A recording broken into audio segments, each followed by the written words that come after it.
स्वागत है आपका विनोद शर्मा जी पर फिर नई परख के मंच पर। आज तकरीबन रोज ही जो इस्लाम में शांति वार्ता चल रही है ईरान और अमेरिका के बीच में पाकिस्तान की मध्यस्थता के साथ में, हम पर गौर करते हैं कि उसमें कितनी प्रगति हुई, वो गई और किधर जाने की उसकी संभावना है। अभी तक की जो खबर है उसके लिहाज से संकेत बहुत बहुत आश्वस्तिकारक नहीं है, क्योंकि दोनों तरफ से अपना अपना पक्ष बहुत ही कड़ाई से लोग रख रहे हैं। डोनाल्ड ट्रंप तो धमकियां देने के मूड में आ गए हैं और जो ईरानी प्रतिनिधिमंडल है वो लगातार हिजबुल्लाह के साथ संपर्क में है और वो कहा कि जब तक लेबनान में बंद तब तक वार्ता ठीक से नहीं हो सकती। और वो अपने साथ उसने अपना नाम ही रखा है। उसने मैं बता देता हूँ, ये जो ईरान से जो वार्ता की टीम आई है, उसने जो अपना नाम रखा है वो है मीनाब 168। आप शहर के अंदर जो बच्चियों के स्कूल में हमला हुआ था उसमें 168 जो बच्चियां मारी गई थी, उसके ऊपर वार्ताकारों की टीम का नाम है। और वो अपना जिस एक एक कुर्सी के ऊपर उन्होंने उन लड़कियों के चित्र चिपका रखे और ये भी कहा जा रहा है कि वो उनको लाएंगे। मुश्तबा खामनेई भी जो शांति वार्ता है उसको ऑनलाइन संबोधित कर सकते हैं। मतलब कई तरीके से ईरान अपना काम कर रहा है। जबकि जो अमेरिका की जो लोग आए हैं उसमें एक तो उन दामाद हैं डोनाल्ड ट्रंप के, जो खुद जीव हैं, जिनके पिता को डोनाल्ड ने माफी दी। दूसरे उसमें उनके दोस्त हैं।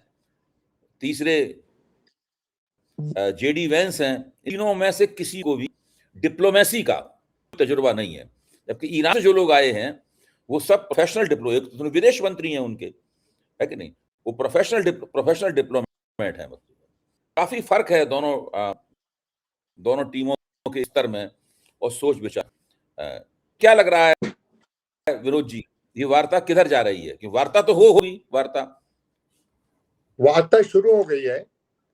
हाँ, और अभी आपसे बातचीत करने से पहले हाँ, मैं उनके जो पूर्व नेशनल सिक्योरिटी एडवाइजर हैं पाकिस्तान के, मोहित खान, हाँ, जो भारत के साथ भी इंटरेक्ट करते थे, हाँ, वो उनके जो पहले नेशनल सिक्योरिटी एडवाइजर है, वो कह रहे थे कि बातचीत हो रही है सीरीना होटल में, अलग अलग कमरों में हैं दोनों डेलीगेशन, और उन डेलीगेशन के बीच में रुका लेकर अमेरिकन पाकिस्तानी जो हैं वो एक कमरे से दूसरे कमरे में रुका ले जाके दे रहे हैं। तो इसको प्रॉक्सिमिटी डायलॉग बोलते हैं। हम ये पहले भी डिस्कस कर चुके हैं। जी। और ये ऐसा होता है जब दो मुल्क अपने एक दूसरे के साथ टॉकिंग टर्म्स में नहीं है और उनके रिश्ते इतने खराब हो चुके हैं।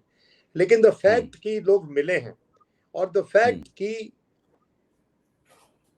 मोहम्मद गालिबेफ जो उनका स्पीकर है ईरान का, और फॉरेन मिनिस्टर जो अब्बास आरिगाची वो हैं।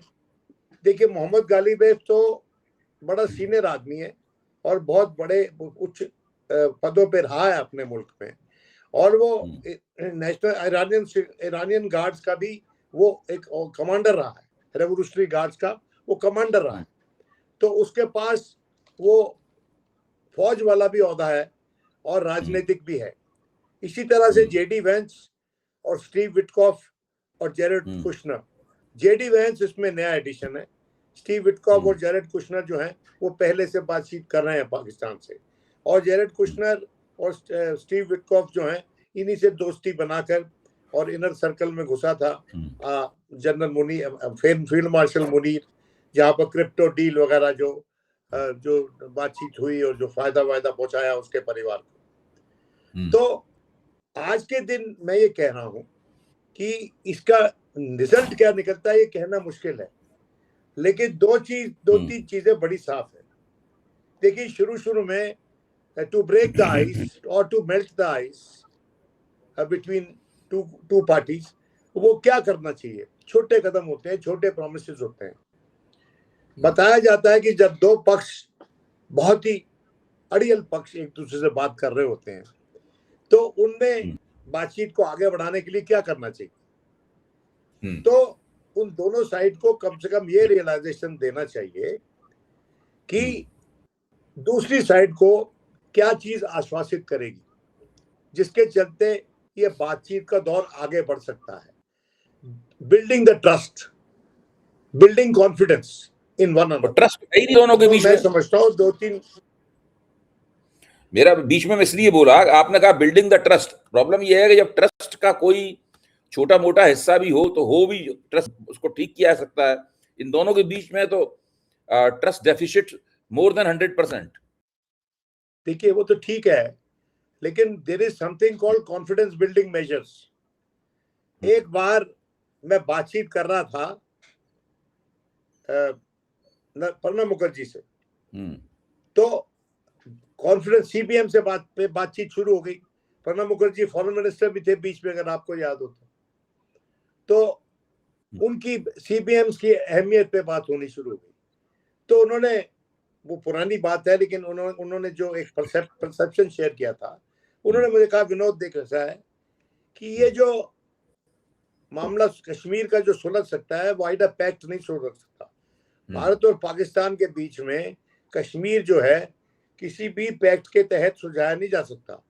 कश्मीर सीबीएम के जरिए सुलझाया जा सकता है। जैसे कि सीबीएम सजेस्ट हुए थे कि पानी के एनवायरनमेंट पे, पानी पे जॉइंट कमीशन बनाए जाएं वगैरह वगैरह। तो सीबीएम की अहमियत होती है जब जो रिश्ते जब बहुत खराब हो जाते हैं और मामला जो बड़ा पेचीदा होता है। तो कॉन्फिडेंस बिल्डिंग मेजर्स, तो एक दूसरे में कॉन्फिडेंस डेवलप करने वाले वो मेजर्स होते हैं। मैं ये कहना चाह रहा हूं कि यहाँ कॉन्फिडेंस बिल्डिंग मेजर्स क्या हो सकते हैं। ये बात कई लोग बोल रहे हैं। वो जो 2 बार नेशनल एम्बेसडर रही अमेरिका में पाकिस्तान की, मलिया लोधी, यूके में भी रही और बाद में यूनाइटेड नेशंस में भी रही। वो कह रही थी, मलिया लोधी कह रही थी कि जो एसेट्स है, फ्रोजन एसेट्स है इनके कतार के पास, मेरे को लगता है 120 या 150 बिलियन यूएस डॉलर्स फ्रोजन है वहां पर, उनको डीफ्रीज कर दिया जाए। हाँ, ईरान के। तो ये पैसे देने वाली बात नहीं है, घूस देने वाली बात नहीं है। ये एक सीबीएम हो सकता था, ये हो सकता है, एक ये पेशरफ्त हो सकती है जिसके चलते द आइस कैन मेल्ट, और ice will have to melt. दूसरी बात, यहाँ पर ओमान को भी इन्वॉल्व किया जा रहा है और कहा जा रहा है कि ईरान कह रहा है कि ओमान और हम जॉइंट मिलके हॉर्मुज स्ट्रेट को जॉइंट इस पे इंस्पेक्शन कर लेंगे, इसकी जॉइंट चौकीदारी चलाएंगे।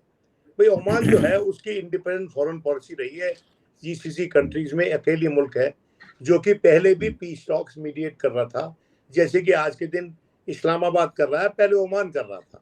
और ओमान को भारत का भी ट्रस्ट हासिल, ऐसे कंट्री है जहाँ उसको बहुत सी कंट्रीज का ट्रस्ट हासिल है, और अमेरिका का भी है और ईरान का भी है। तो वो कह रहे थे कि वो भी हो सकता है, लेकिन वो एक लंबे हॉल की बात है। इट्स अ लॉन्ग हॉल कि उसमें जॉइंट मैकेनिज्म क्या हो। जॉइंट मैकेनिज्म बनाना पड़ेगा कोई जिसमें कि थोड़ा स्टेक, अगर अब ईरान सही मामले में सोचता है, क्योंकि ईरान की जो डेलीगेशन इस टॉक्स के लिए आई है वो ज्यादा डिप्लोमेसी में निपुण है compare to these Americans who have gone there. लेकिन अमेरिका के पास इंस्टीट्यूशनल नॉलेज रहती है और उसको ऐसी दिक्कत नहीं आएगी कि उनकी जो रास्ते में उनकी बातचीत रुक जाए, हो कुछ उनको they can't run out of words, वो उनके पास पर्याप्त शब्द होंगे अपनी बात कहने के लिए। तो सच्चाई है आज के दिन कि ये जो टॉक्स है, these are the talks about talks. ये मेरी नजर में कि अभी बातचीत हो रही है कि इन चीजों पे बात करनी है, आगे बात कैसे कर चलेगी। कल भी कहा था आपने, तो उसके लिए 2-3 कदम उठाने पड़ेंगे कि आपको एक तो सीज फायर जो है एक्सटेंड करनी पड़ेगी, आपको ये मुद्दे जो हैं वो फ्लैग करने पड़ेंगे कि इन मुद्दों पे हम पहले बात करना चाहते हैं। जैसे कि मिसाल के तौर पे अमेरिका चाहेगा कि हॉर्मुज पे पहले बात हो, वो तो ईरान भी चाहेगा, हम्म, उसी तरह से अपने तरीके से चाहेगा, और उसी तरह से ये जो न्यूक्लियर डील है और जो न्यूक्लियर मटेरियल है, जो कि 3.4% मान लिया गया था, जो 2015 का न्यूक्लियर पैक्ट हुआ था, उसमें 3.4% enrichment of their nuclear material वो मान लिया गया था कि दैट मटेरियल, उतना एनरिचमेंट जो है वो पीसफुल न्यूक्लियर प्रोग्राम के लिए पर्याप्त होता है। उससे ज्यादा जो है वो बॉम्ब मेकिंग कैपेसिटी वाला जो यूरेनियम होता है वो 90% करीब एनरिचमेंट होता है, और आज के दिन उनके पास जो 450 किलो करीब रखा हुआ है वो 60% एनरिच्ड है, और कुछ ही दिनों में वो 90% कर सकते हैं। मतलब बॉम्ब लेवल, मेकिंग लेवल के उनकी एनरिचमेंट हो सकती है, बहुत जल्दी पहुंच लेकिन सकते हैं। हाँ, लेकिन उस पे जो बातचीत होगी अभय जी, वो बड़ी ही टेक्निकल बातचीत होगी। और देखिए 15 महीने 16 महीने लगे, वो जो 2015 की न्यूक्लियर डील थी उसमें जो बातचीत हुई, उसको वो लंबा दौर में वो बातचीत हुई। और मैं ये कहना चाहता हूं कि ये जो दोनों मुल्कों को संयम दिखाना पड़ेगा और डोनाल्ड ट्रंप को चुप होना पड़ेगा, उसके मुंह पे सेलो टेप लगानी पड़ेगी जाके, ताकि बीच में कुछ बोले नहीं, क्योंकि इस पूरे मसले में the spanner in the works works is the president of United states himself. क्योंकि उस आदमी ने जो किया अपनी फॉरेन पॉलिसी के साथ, उसको उस मवाद को साफ करने के लिए बातचीत हो रही है। और मैं ये मानता हूं कि इस पूरी बातचीत में हस्तक्षेप रहेगा। सऊदी अरेबिया के भी लोग वहां पर हैं इस्लामाबाद में, और सऊदी अरेबिया का इंटरेस्ट है इसमें, और सऊदी अरेबिया और उनका डिफेंस पैक्ट है पाकिस्तान का, और सऊदी अरेबिया जो है वो बड़ा सप्लायर तेल का रहा है। तो मैं ये समझता हूँ कि उनका फाइनेंस मिनिस्टर भी वहां पर है, और पाकिस्तान को तो जरूरत पड़ती रहती है पैसे की सऊदी अरेबिया से, उधर डोनर्स इकोनॉमी है, वो तो दान के पात्र ढूंढते रहते हैं, कहीं ना कहीं मिल जाए दान कहीं से। तो वो इसमें कुछ ना कुछ, वो मैं समझता हूँ बड़ा हाथ मारेगी पाकिस्तान, जहां तक कि उसको फाइनेंशियल असिस्टेंस की जरूरत है, IMF से हो या गल्फ कंट्री से हो, और तेल की जरूरत जो उसको गल्फ की कंट्री से। लेकिन इसमें सबसे बड़ा जो लूजर होगा अगर इसमें कोई बातचीत आगे नहीं बढ़ती है, तो गल्फ की कंट्रीज होंगी, क्योंकि उनका तो सारा कारोबार भट्ठा बैठ गया है। तो इसलिए वो जो प्रेशर बन रहा है दुनिया भर से, उसके चलते इन दोनों मुल्कों को कुछ ना कुछ करना पड़ेगा, ताकि ऐसा लगे कि थिंग्स में कम बैक टू नॉर्मल। और जो इकोनॉमीज डावाडोल हुई हैं, देखिए वो पूरा खित्ता आज के दिन वॉर की डर से बैठा हुआ है। It is under the threat of war, और वो थ्रेट पहले आपको हटानी पड़ेगी, ताकि वहां पे निवेश का मामला नॉर्मलाइज हो, वहां से जो तेल बाहर निकलता है, वो जो बिकता है, वो मामला नॉर्मलाइज हो। एकदम नॉर्मलाइज तो नहीं होगा, लेकिन नॉर्मेलिटी की तरफ चले तो सही। तो वो पहली इनका उद्देश्य होगा कि ये कर लिया जाए। तो इसलिए a promise about continuing the talks after this round of talks will be a forward movement. ये एक सक्सेस होगी, छोटी सक्सेस होगी, लेकिन ये सक्सेस इन दोनों को हासिल करना बहुत जरूरी है। ये बातचीत इस बात पे नहीं खत्म कर सकते कि हम नहीं बात करते, उन्होंने हमारी ये बात नहीं सुनी, और दोनों की जो स्ट्रॉन्ग पोजीशंस है कुछ मुद्दों पे, उसमें उनको डाइल्यूट करनी पड़ेगी। जैसे ये हरमुज स्ट्रेट पे ईरान को अपनी पोजीशन थोड़ी डाइल्यूट करनी पड़ेगी, उसी तरह से न्यूक्लियर स्टॉकपाइल जो है, जो एनरिच्ड यूरेनियम उनके पास है, उसमें जो डिमांड कर रहा है अमेरिका, उसमें उनको डाइल्यूट करना पड़ेगा। कम से कम उनको जो देखिए, Iran is a signatory of NPT, non proliferation treaty, और उसके जिसको मार दिया आयतुल्ला को, उसने तो कहा हुआ था कि we are not going to make a bomb, हम उनके खिलाफ, उसने कमिटमेंट दी हुई थी। लेकिन जो हालात कर दिए डोनाल्ड ट्रंप के अमेरिका ने, उसके चलते डर ये है भाई जी कि ना सिर्फ ईरान पर उस खित्ते में और मुल्क भी अपने आप को न्यूक्लियर केपेबल स्टेट बनाने की कोशिश करेंगे। When I say nuclear capable state, which means weapons, nuclear weapons capable state, वो जो वॉर है, वो जिसे कहते हैं ना कि race, the race for making a bomb, वो कहीं ट्रिगर ना हो जाए।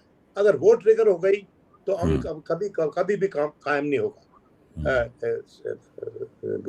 गल्फ के एरिया में और पूरे वेस्ट एशिया में। वेस्ट एशिया ही क्यों, जैसे जैसे वो count of countries having a nuclear bomb बढ़ता है, अब P5 के पास पहले न्यूक्लियर बॉम्ब थे, ठीक है ना, अब भारत के पास भी है, पाकिस्तान के पास, इजराइल के पास भी है और पाकिस्तान के पास भी है। तो ये इनकी तादाद बढ़ाना खतरे से खाली नहीं है। और भारत तो उन लोगों में से रहा है कि वो न्यूक्लियर डिसआर्मामेंट की बात करता था, कंप्लीट भारत, और यूएन में हमने रेजोल्यूशन भी डाला था राजीव गांधी के टाइम पे। तो अब वो जमाना तो नहीं है। लोग देखिए, वॉर रेस तो आर्म्स रेस तो शुरू हो गई है, और आर्म्स रेस जितनी ज्यादा बढ़ेगी, कुछ लोग बेचेंगे, उनको फायदा होगा, उनको मुनाफा होगा, जिसमें कि सबसे आगे अमेरिका होगा।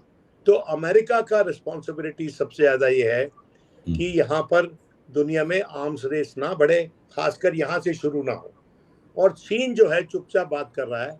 जो सुना हमने है कि चीन ने played a positive role, it brought to bear pressure on Iran कि भाई आप बातचीत शुरू करो, और उधर उनकी बात सुनी ईरान ने और मान गया बातचीत के लिए। और बातचीत जब तक अभी 2 घंटे पहले तक भी पक्का नहीं था कि बातचीत होगी, लेकिन अब सीरीना होटल में, जहां पर अब इस्लामाबाद में सीरीना होटल जो है, जहां पर बड़ी बड़ी टॉक्स पहले भी हुई हैं, भारत ने भी वहां पर की हैं, तो उसी में बातचीत हो रही है। और बकौल मोहित खान अलग अलग कमरों में बैठे हुए हैं और रुक के लेके पाकिस्तानी दोनों कमरों में आ जा रहे हैं, और हो सकता है कि शाम तक एक कमरे में भी बैठ जाएं। लेकिन ये जो डेलीगेशन आई हुई है ईरान से, उसके पास ही अथॉरिटी है। और पर ये जो जेडी वेंस है, जो कि वैसे तो एयरफोर्स 2 में चलता है, प्रेसिडेंट तो यूनाइटेड स्टेट्स तो एयरफोर्स 1 में चलता है, ये एयरफोर्स 2 में चलता है। तो एयरफोर्स 2 में उड़ के यहाँ आया है, तो जाहिर है is number 2, is not number 1। तो नंबर 1 से इसको पूछना पड़ेगा, और उसमें शायद इसके काम आएगा जेरार्ड कुशनर, क्योंकि जेरार्ड कुशनर को इसलिए उसने बिठा रखा है ताकि उसके ट्रस्ट का आदमी वहां होना चाहिए। देखिए, डोनाल्ड ट्रंप किसी को ट्रस्ट नहीं करता है, और जेडी वेंस खासकर इसलिए इंक्लूड किया गया because he is a war sceptic. वो नहीं चाहता था कि ईरान पे हमला हो और उसमें शिरकत करे अमेरिका, और उसके जहां तक वो पता है ईरानियंस को, तो उसके प्रति थोड़ा उनका जो ट्रस्ट है जेडी वेंस के प्रति, वो हिला हुआ है, सबसे ज्यादा ट्रस्ट है। लेकिन वो ट्रस्ट किस हद तक है, ये सब बातचीत से पता चलेगा उसके नतीजे से। अच्छा, एक जिज्ञासा है, एक विश्लेषण ये भी आ रहा है कि ईरान ने पहले तो अमेरिका को युद्ध में फंसा दिया। अमेरिका एक शॉर्ट वार लड़ना चाहता था, छोटा युद्ध लड़कर निपटा देना चाहता था हमला, लेकिन लंबे युद्ध में फंसा दिया। तो उससे डोनाल्ड ट्रंप के लिए बड़ा भारी संकट पैदा हो गया, और अमेरिका के लिए हो गया। अब ईरान की रणनीति ये हो सकती है कि लंबी वार्ता में फंसा दे इनको। देखिए, वार्ता तो लंबी होगी। अच्छा, वार्ता तो छोटी नहीं होती, लंबी वार्ता में फंसा दे, क्योंकि जितने दिन लगेंगे डोनाल्ड ट्रंप को इस मामले को निपटाने में, उतना ही वो नवंबर में जो उनका संभावित अंत है उसके नजदीक पहुंचते जाएंगे। वो तो देखता है कि क्या मीडिया स्पिन होता है, लेकिन बातचीत तो लंबी होगी। जैसा मैंने आपको हवाला दिया कि भाई 15-18 महीने लगे थे वो जो 2015 की ईरान के साथ न्यूक्लियर डील, जो P5 कंट्रीज प्लस जर्मनी इन्होंने मिलके जो रचा था, वो एक पीस डील JCPOA बोलते हैं उसको। तो वो जो है उसको इतने महीने लगे थे, लेकिन डोनाल्ड ट्रंप को इसमें संयम बरतना पड़ेगा। मैंने आपको पहले ही बता दिया कि अगर ये टॉक्स फेल होनी है तो उसके अगर चलनी है, उन दोनों के लिए बेस्ट गारंटी डोनाल्ड ट्रंप ही दे सकता है और वर्स्ट थ्रेट भी वही पोज कर सकता है। He is at once the worst threat and the best guarantee for these talks. क्योंकि अगर ये गारंटी नहीं देता है कि भाई कोई लड़ाई नहीं होगी, हम जो वार्ता कर रहे हैं उस दौरान हम दोबारा लड़ाई शुरू नहीं करेंगे, दोबारा अटैक नहीं करेंगे ईरान पे, जैसे कि पहले 2 बार किया। तो सबसे पहले तो ईरान ये एश्योरेंस चाहेगा ना कि they would not be another attack on us while the talks are going on, और व्हाइल द टॉक्स क्या going on, there should not be another attack on अस।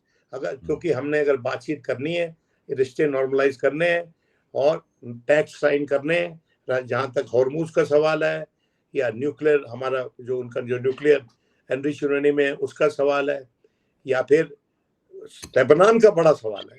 जो लेबनान का मुद्दा है, देखिए डील ब्रेकर लेबनान हो सकता है क्योंकि उसमें इजराइल का हस्तक्षेप है। और बातचीत यह है कि लेबनान और इजराइल की बातचीत जो है वो अब वॉशिंगटन में होने की संभावना है। लेकिन कुछ लोग ये भी कह रहे हैं कि इजराइल लेबनान के साथ जो कि हिजबुल्लाह को जो संरक्षण देता है, हालांकि आज की जो सरकार है वहां पे वो तो डिसआर्म करने की बात करती है हिजबुल्लाह को, लेकिन वो जो उनका जो लेवल ऑफ ट्रस्ट है उतना ही कम है जितना कि ईरान और अमेरिका में, जो लेबनान और इजराइल में लेवल ऑफ ट्रस्ट है। तो यहाँ पर एक नहीं कई कंट्रीज इन्वॉल्व हैं, Iran, United states, Israel, Lebanon, gulf cooperation council, European countries. भाई हर किसी को तेल की जरूरत है, हर किसी के सामने नजरें घूर के देख रहा है एनर्जी क्राइसिस।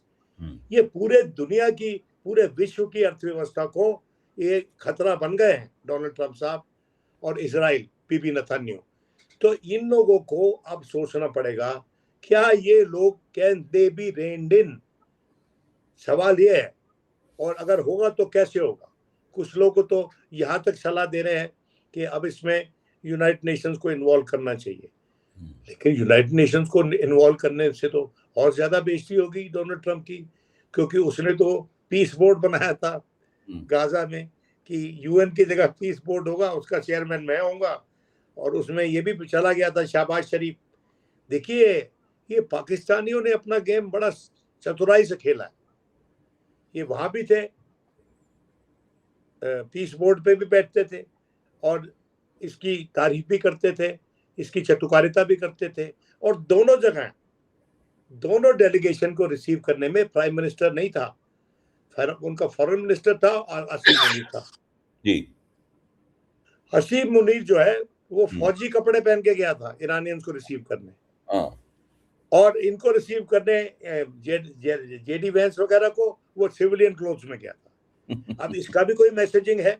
तो मैं ये कहना चाहता हूं कि जो अभी हो रहा है इस्लामाबाद में, इसको हमारी सरकार देख भी रही होगी बड़ी पैनी नजर से, क्योंकि अमेरिका, ईरान, पाकिस्तान ऑलरेडी अपने आप को, मलिया लोधी बोल रही थी कि Pakistan is now middle power.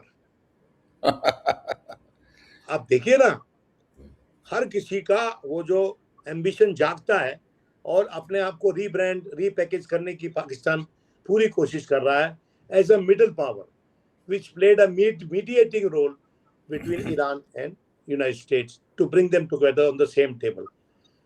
देखिए लड़ाइयाँ जो हैं वॉर जो है वो बैटलफील्ड में नहीं जीती जाती, it is won or lost on the negotiating table because every war eventually leads to negotiations. और उसमें कौन जीता है कौन हारता है ये सलाहियत पे डिपेंड करती है।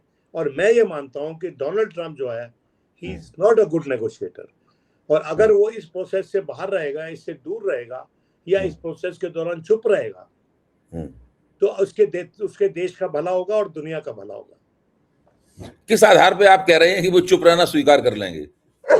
अभी तक उन्होंने बोल के ही सब खराब किया है। आज भी बुढ़ापे में इससे बहुत गड़बड़ हो जाएगा। कभी दिव्य दृष्टि आ जाती है। बुढ़ापे में उम्र जो है ना वो बहुत कुछ सिखा देती है। देखिए, ट्रंप मोदी में एक फर्क तो है, मोदी कभी कभी चुप रहना जानते हैं, वो काफी काफी लंबे दिनों तक कुछ नहीं बोलते मोदी, और ट्रंप चुप रहना जानते नहीं, अभी तक तो सुनो दिखाई नहीं उन्होंने ये ये बात वाली। सही है आपकी।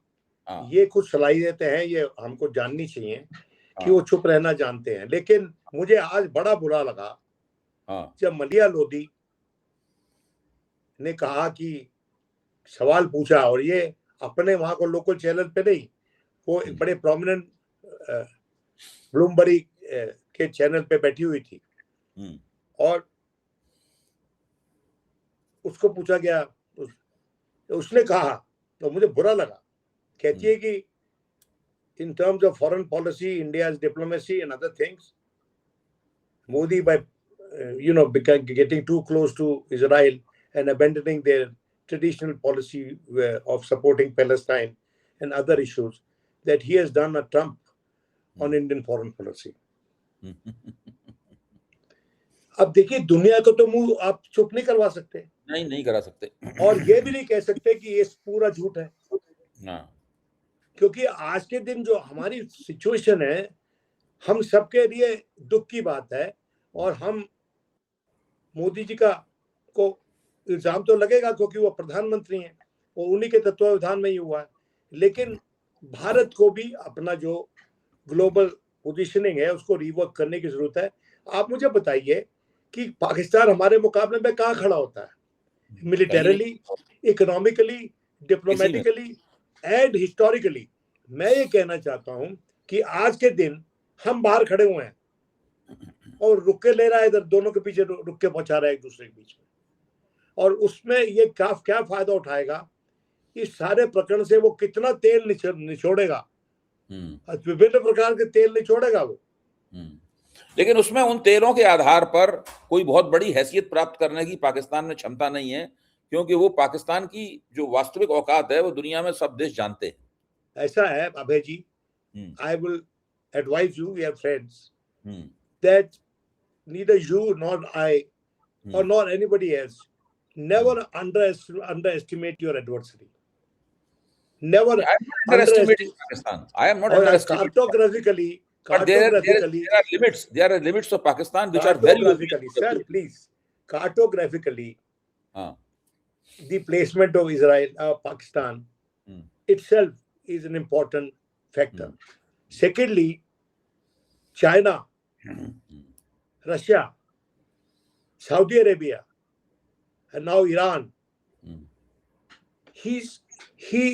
The Pakistanis are in the right place at this time. They may be the wrong people to be at the right place, but they are. Now you may call it destiny, you may call it their smartness, their smart diplomacy, पर हमारी जो जगह होनी चाहिए वो वहां क्यों खड़े हुए हैं?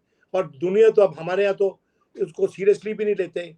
देखिए, हमको किसी भी अपने एडवर्सरी को, दुश्मन को लाइटली नहीं लेना चाहिए, और पाकिस्तान जो है वो अनस्क्रूपलस है, उसकी डिप्लोमेसी जो है वो कोई स्क्रूपल्स डिप्लोमेसी नहीं करता हमारी तरह, उसकी डिप्लोमेसी अनस्क्रूपलस है, और उसने जो क्रिप्टो करेंसी की डील की, उसने जो फायदे पहुंचाए अमेरिका को, डोनाल्ड ट्रंप को खासकर, जो कि एक ट्रांजैक्शनल प्रेसिडेंट है, हम वो नहीं कर सकते। लेकिन हमको उसके प्रति सावधान तो रहना पड़ेगा ना, और अगर हम इस चर्चा ही नहीं करेंगे, हम ये कहेंगे कुछ नहीं है वो, तो I think that we are asking for trouble. We should not, we should do everything to contain the influence of Pakistan in our own way, by presenting ourselves, juxtapositioning the value of India vis-a-vis the value of Pakistan, period. हमको उसको shrug off नहीं करना चाहिए, ये नहीं कहना चाहिए कि कुछ नहीं होगा इससे। हमको I don't agree with this line कि कुछ भी नहीं है, उसका कुछ नहीं होगा।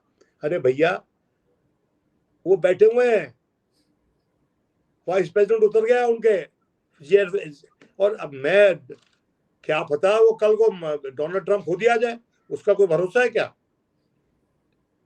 तो वो अनप्रेडिक्टेबल है डोनाल्ड ट्रंप, अनस्टेबल माइंड है। और अच्छी बात है कि जेडी वेंस वहां बैठा हुआ है, और जो उनके साथ जो दो लोग गए वो भी डोनाल्ड ट्रंप के ही लोग हैं। तो जेडी वेंस क्या हासिल करता है हमें पता नहीं, लेकिन one thing you must know, that if these talks don't fail, if these talks are successful, J.D. Vance will become the candidate number 1. बिल्कुल, वो सही बात for the next presidential election. And if these talks fail, he will be the scapegoat. वो Donald Trump की scapegoat बन जाएगा। तो देखना ये है कि वो उस कश्मकश में उसका नतीजा क्या निकलता है। ठीक है, बहुत बहुत धन्यवाद, बहुत बहुत धन्यवाद विरोध जी, बहुत उम्दा और विचारोत्तेजक बातें हम लोगों ने की। और देखिए अब तो अरे आपके दर्शकों को ये पता होना चाहिए, यहाँ पर किसी की हम चमचागिरी नहीं करते, लेकिन प्रत्यक्ष को प्रमाण की जरूरत नहीं होती। नहीं, अगर प्रत्यक्ष को देख के हम अपना सच व्यक्तिगत नहीं बोल रहे हैं, नहीं बिल्कुल बोलना चाहिए। हम तो इसीलिए बात किसी से नहीं डर रहे, हम अपनी बात सच सच कह रहे हैं। डरने का सवाल ही पैदा नहीं है। हम लोग तो मैं ये कहना चाहता हूँ कि ये जो पहले बातचीत हुई है, देखिए वहां पर तो 2015 में जिन्होंने बातचीत की थी वो तो अवेलेबल है नहीं ईरान में, लेकिन अमेरिका में तो अवेलेबल है, वो P5 कंट्रीज में तो अवेलेबल है। अरे उनसे सलाह ले अमेरिकन, डोनाल्ड ट्रम्प सलाह ले उनसे, जिन्होंने पहले बातचीत की है न्यूक्लियर इशू पे ईरान के साथ 15-18 महीने लगातार। उनसे बातचीत करे, ओबामा से बातचीत करे, क्यों नहीं करे? यू सी, बट वो ट्रेडिशन उसने तोड़ दिया है, शायद वो दोबारा जीवित नहीं करना चाहता। लेकिन जो इंस्टीट्यूशनल नॉलेज है अमेरिका की, उसका इस्तेमाल डोनाल्ड ट्रम्प और उसकी एडमिनिस्ट्रेशन को करना चाहिए। उन लोगों से बातचीत करके आगे बात को बढ़ाए, और अपने देश में तो कॉन्सेंसस बनाना पड़ेगा ना उसको। अगर किसी नतीजे पे पहुंचता है, कुछ कंसेशन देते हैं ईरान को, तो उसके लिए कॉन्सेंसस बनाना पड़ेगा ना, नेशनल कंसेंसस। उसके लिए ही मदद ले ले, वहां की ऑपोजिशन डेमोक्रेट से मदद ले ले, लेकिन उसके रिश्ते डेमोक्रेट के साथ वैसे ही हैं जैसे हमारे यहाँ विपक्ष के और सत्तारूढ़ दल के रिश्ते हैं। वेल सेड विनोद जी, बहुत अच्छी चर्चा हुई। हम लोग इस पे नजर रखेंगे और कल फिर मिलेंगे इसके ऊपर। ये बहुत महत्वपूर्ण मुद्दा है, तो हम लोगों को कुछ दिन बातचीत करनी चाहिए। Thank you.